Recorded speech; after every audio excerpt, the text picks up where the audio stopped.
Hello, hello. Mr. Urig here. Just giving you a rundown of what we are doing today before we can dive into American history full go. We got to know, how do we do that? How do we learn history? What are things that we have to look out for?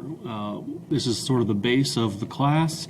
You definitely have to know what to look out for as you're learning history, not just for this class, but as you go on throughout your academic career and beyond. So today we're going to see what sort of foundation we need to know before we learn history.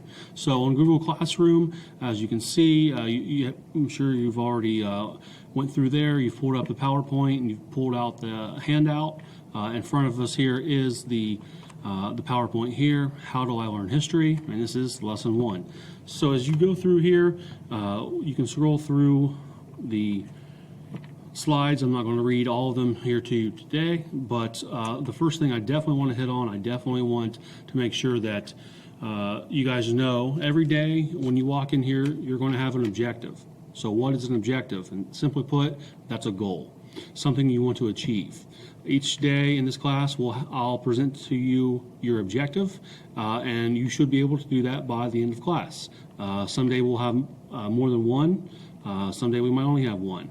Usually I try to keep it to no more than 3. So 1 to 3 goals that we hope to learn each day. As long as we can do that, we'll be good to go. So first 3 goals for the day.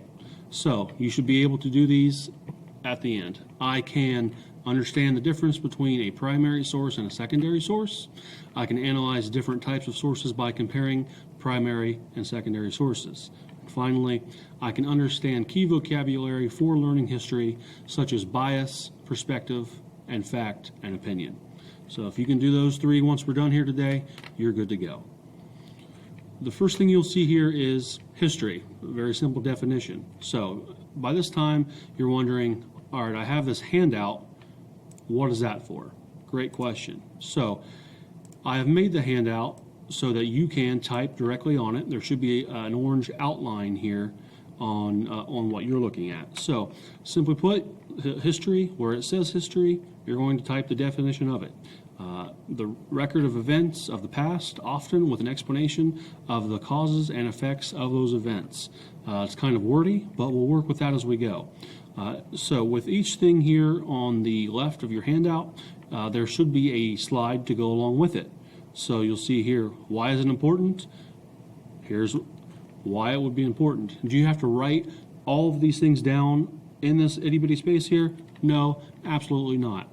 Read through the list, pick the one that you think is the most important reason why, and then put it over here. That's fine.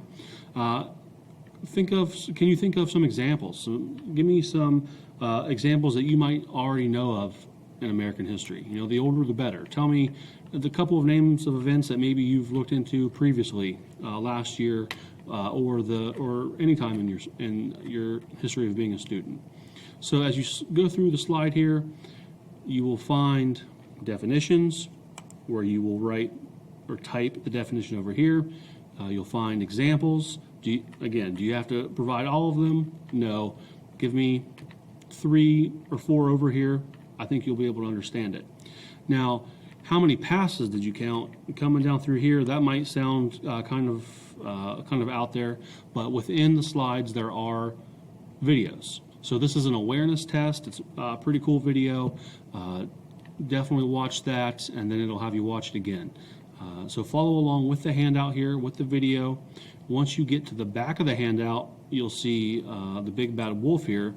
So at the very end of the slides, you'll see here, try to remember the story of the 3 little pigs. It's the nursery rhyme that we all, I'm sure, have heard of or come across at some point in time. Try to think back to that story.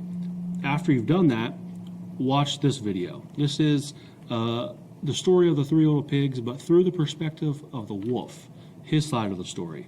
So as you watch the video, after you watch it, you should be able to answer these questions and finish the slide. That's the last thing on the slideshow. That's all that you have to do for day 1.